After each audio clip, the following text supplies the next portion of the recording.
কানাডার ক্যালগেরিতে ঢাকা বিশ্ববিদ্যালয় অ্যালুমনাই অ্যাসোসিয়েশনের গালা নাইট। আবেগ, অনুভূতি, উচ্ছ্বাসে ভরে ওঠা মাধুর্যমণ্ডিত সন্ধ্যা। পুরানো দিনগুলোকে আমরা খুব মিস করছি। আজকের এই গালা নাইটে আপনাদের সবাইকে আমাদের আন্তরিক শুভেচ্ছা। যৌবনের জয়গান, ভালোবাসা ভালো লাগার মুহূর্ত, টিএসসি আর মধুর ক্যান্টিনের দৃশ্যপট উজ্জ্বল হয়ে ওঠে সবার স্মৃতির মণিকুঠায়। আজকে আমাদের এই ঢাকা ইউনিভার্সিটি অ্যালুমনাই অ্যাসোসিয়েশনের গালা নাইটে আমরা সবাই খুব এনজয় করছি, আমাদের গেস্ট, আমাদের অ্যালুমনাই সবাইকে সহ।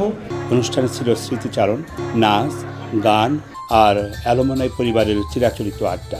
আমরা কেউ 20 বছর পরে, কেউ 25 বছর পরে একসাথে হয়েছি, কি যে আনন্দ লাগছে, ভালো লাগছে, আমরা এনজয় করছি। আমরা মনে হচ্ছে ফিরে গেছি সেই অতীতে, আমাদের সেই ক্যাম্পাস লাইফে, সেই মধুর ক্যান্টিনে, সেই কার্জন হলে। অসাধারণ অনুভূতি। অনুষ্ঠানের মিডিয়া পার্টনার ছিল চ্যানেল আই। 1952 ভাষা আন্দোলন থেকে শুরু করে আজ অবধি যত আন্দোলন সংগ্রাম, তার মুখ্য ভূমিকা ছিল ঢাকা বিশ্ববিদ্যালয়ের শিক্ষার্থীরা।